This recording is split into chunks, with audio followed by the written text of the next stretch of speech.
My fiancé's twin sister confessed she's in love with me, and now our lives are a complete mess. Hey everyone, I'm totally freaking out here and need some advice from y'all. This is gonna be a long one, so buckle up. I'm 29, and I've been with my fiancé, Jake, for 5 years. We're pretty much the couple everyone envies. We have this amazing house, a dog named Barkley who's a certified therapy pup. Seriously, he's been to training and everything, and a life that seemed perfect until yesterday. Here's the crazy mess of a story that's turned my world upside down. So, Jake's twin sister, Lily, has always been a bit quirky. She's 29, just like us, but she's got this wild side that never really meshes with Jake's more laid-back vibe.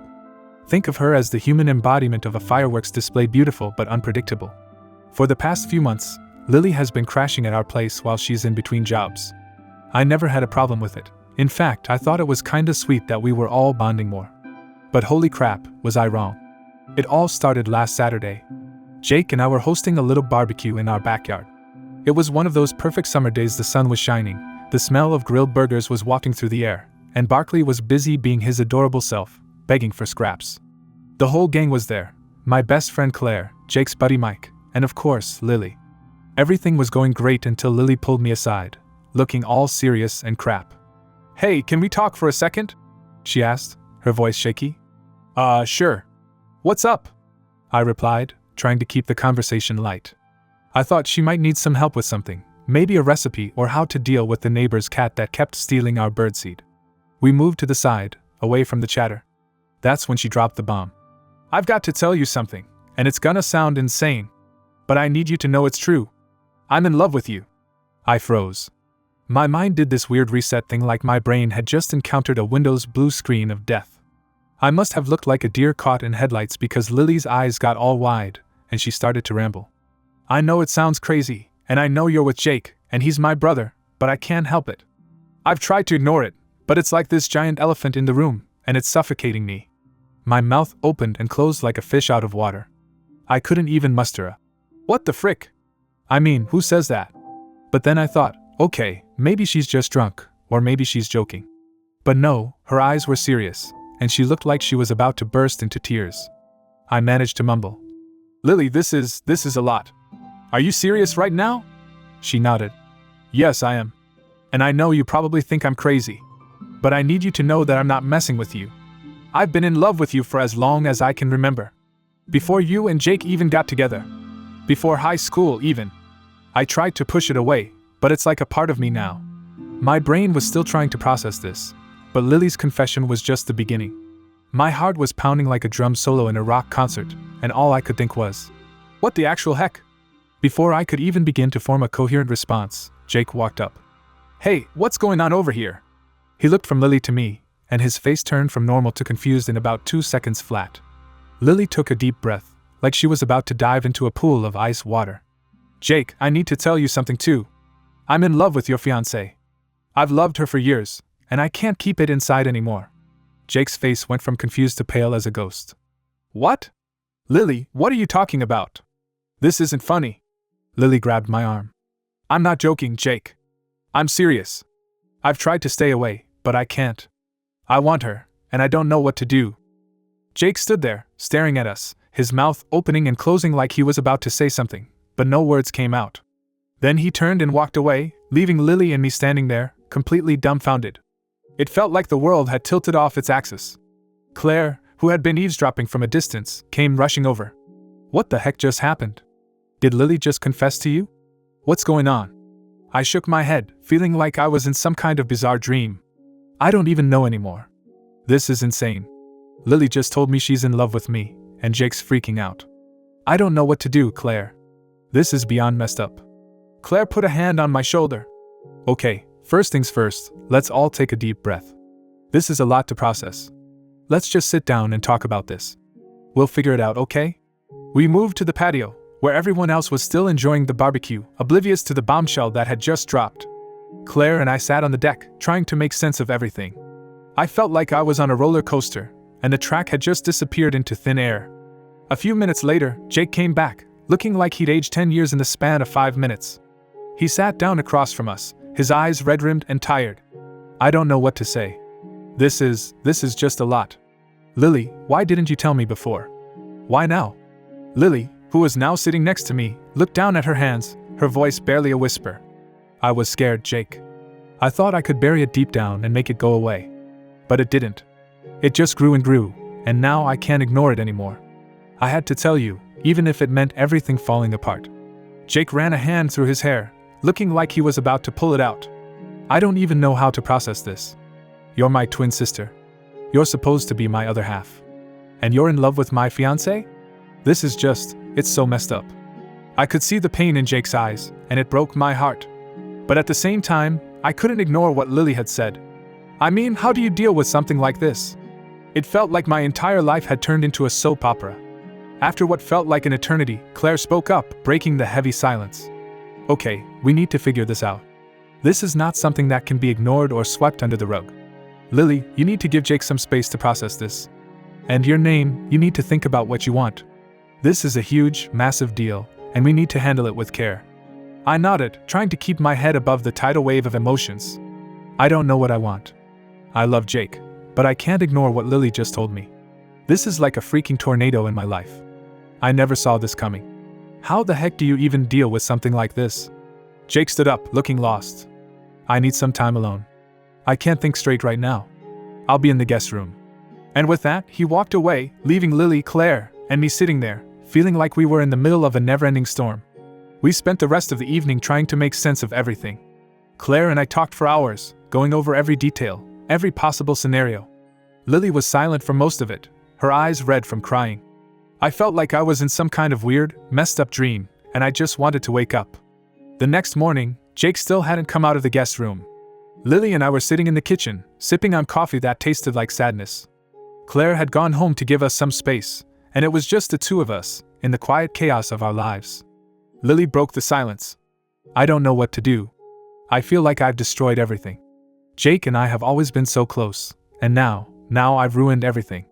I reached across the table, taking her hand. You didn't ruin anything, Lily. You just told the truth. It's not your fault that you have feelings. It's just a really crappy situation. Lily nodded, wiping away another tear. But what if Jake never forgives me? What if he hates me? I can't lose him. He's my twin. He's everything to me. I squeezed her hand, trying to be strong for both of us. Jake is hurting right now. But I believe in him. I believe that he'll come around. We just need to give him time and space. And we need to figure out what we want. I don't have any answers, Lily, but we'll get through this. Somehow. The day dragged on, with Lily and I doing our best to keep busy. I tried calling Jake a few times, but he didn't pick up. Barkley seemed to sense the tension, sticking close to us and offering his furry comfort. It was like living in a pressure cooker, waiting for it to explode. Then, just when I thought things couldn't get more complicated, my phone rang. It was my mom, who never called unless it was something important. My heart sank as I answered, fearing more bad news. Hey, Mom. What's up? I tried to keep my voice steady. Sweetie, I need to tell you something. It's about your dad, she said, her voice trembling. My stomach did a flip. What happened? Is he okay? He's fine, but well, he's been seeing someone else. I just found out. We're getting a divorce. It felt like someone had punched me in the gut. What? Mom, are you serious? How long has this been going on? For a while, it seems. I'm so sorry to drop this on you, but I didn't know who else to talk to. Your dad and I, it's over. I felt tears welling up in my eyes. I can't believe this. I'm so sorry, Mom. Do you need me to come over? No, sweetie. Just take care of yourself. We'll get through this, okay? Okay, Mom. I love you. I love you too. I hung up, feeling like the universe had decided to dump every possible problem on me at once. First, Lily's confession, then Jake's disappearance, and now my parents' divorce? It was like a bad soap opera that just kept getting worse. Lily looked at me, concern etched on her face. What happened? Is everything okay? I shook my head, trying to hold back the tears. No, everything is not okay. My parents are getting a divorce. My dad's been cheating on my mom. I can't handle all of this right now. Lily got up and hugged me, and I finally let the tears flow. It felt like everything was falling apart, and I didn't know how to fix it. As the days went by, things didn't get any easier. Jake was still holed up in the guest room, refusing to talk to anyone. Lily and I tiptoed around the house, trying to avoid any more confrontations. My mom called every day, her voice full of sadness and regret. I felt like I was drowning in a sea of problems, with no lifeline in sight. Then, one evening, Jake finally emerged from the guest room. He looked exhausted, like he hadn't slept in days. He sat down at the kitchen table, and Lily and I joined him, waiting for him to speak.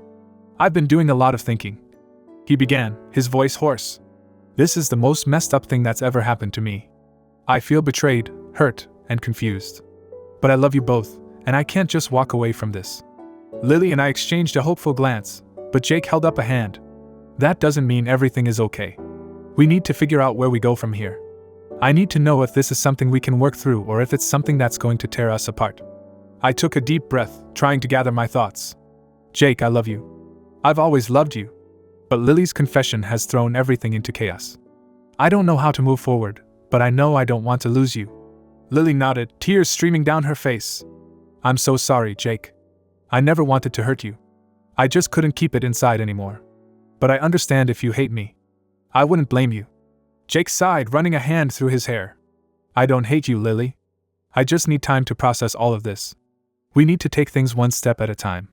Maybe we should try couples therapy. All three of us. To figure out how to move forward." The idea of therapy sounded both terrifying and hopeful. But if it meant saving our relationships, I was willing to try. "Okay, Jake. Let's do it. Let's try therapy. We owe it to ourselves to give it a shot." Lily nodded in agreement. "I'll do whatever it takes to make things right. I promise." So that's where we are now. Stuck in this weird, complicated mess of emotions and confusion. We've scheduled our first therapy session for next week, and I have no idea what to expect. I'm scared, but I'm also hopeful. Because despite everything, I still love Jake and Lily. And I believe that maybe, just maybe, we can find a way to make this work. Update. I wanted to give you all an update on the wild ride that is my life right now. Thanks so much for the outpouring of support and advice from my last post. I read every single comment, and it helped me feel a little less alone in this crazy situation. So, here's what's been happening since then. Our first therapy session was last Tuesday. Jake, Lily, and I went in with a mix of hope and anxiety, not really knowing what to expect. We found a therapist, Dr. Harris, who specializes in unconventional family dynamics, which, let's face it, describes us perfectly right now. Dr. Harris was this middle-aged woman with kind eyes and an aura of calm that made me feel like maybe, just maybe, we could get through this. She started the session by having us each explain our perspective on the situation. It was tough hearing Jake talk about his hurt and confusion, and even tougher hearing Lily express her guilt and love. When it was my turn, I broke down a bit, talking about how torn I felt between the two people I loved most. Dr. Harris didn't have any magic solutions, but she did give us some exercises to work on at home. One of them was to write letters to each other, expressing our feelings without interruption. It sounded cheesy, but we agreed to give it a try. Over the next few days, we wrote our letters and shared them during our second session. It was an emotional roller coaster, but it also felt like we were starting to untangle the mess of feelings.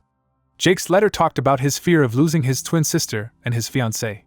Lily's letter was full of regret and love. And mine, well, I poured my heart out about the confusion and pain I was feeling. Dr. Harris also suggested we spend some time apart to get a clearer perspective. So, Jake moved in with his buddy Mike for a while, and Lily decided to stay with her friend Emma. It was weird and lonely at home without them, but it gave me some much-needed space to think. During this time, my mom's situation also took a turn. She called me one night, sounding more upbeat than she had in weeks. "Sweetie, I've decided to take a trip. I need to clear my head and figure out what I want. I'm going to Italy." "Italy?" My mom, who had barely left our small town in years, was going to Italy? "Mom, that's amazing. I'm so proud of you. Are you going alone?" "Well, not exactly," she said a bit hesitantly.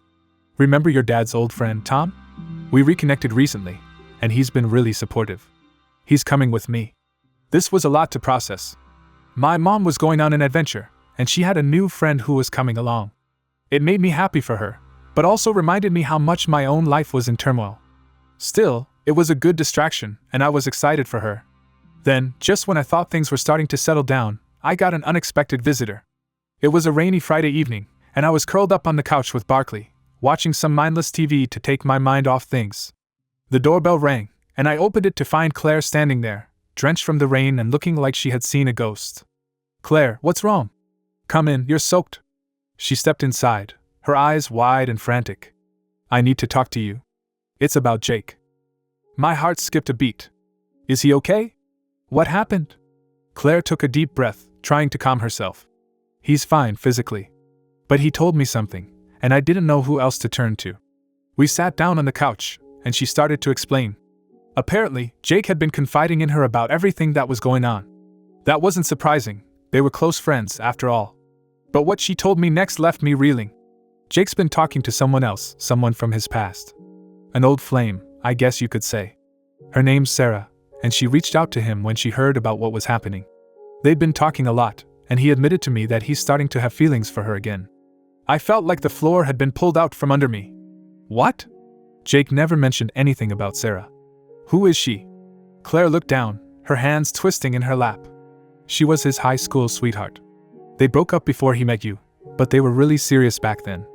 I think he's feeling vulnerable and confused, and Sarah is just adding to that confusion. This was the last thing I needed to hear. Just when I thought we were making progress, another complication had entered the mix. I felt a wave of anger and sadness crash over me. Why didn't he tell me? We're supposed to be working through this together. Claire sighed.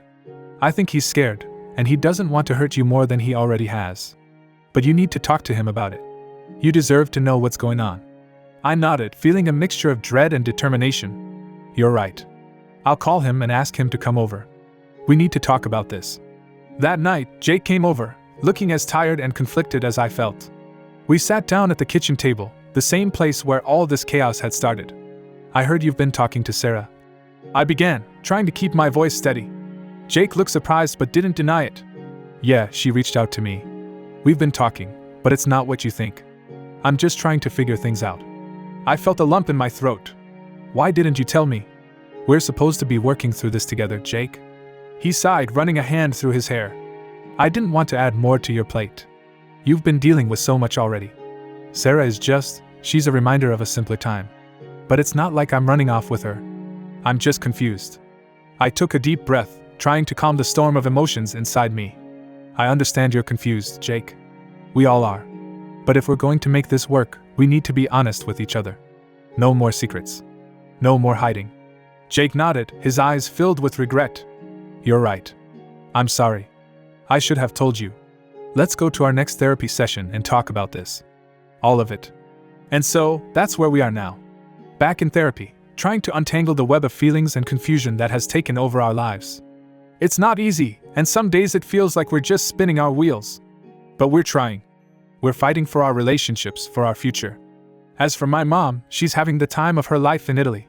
She sends me pictures every day, and she looks happier than I've seen her in years. It's a small ray of sunshine in the midst of the storm.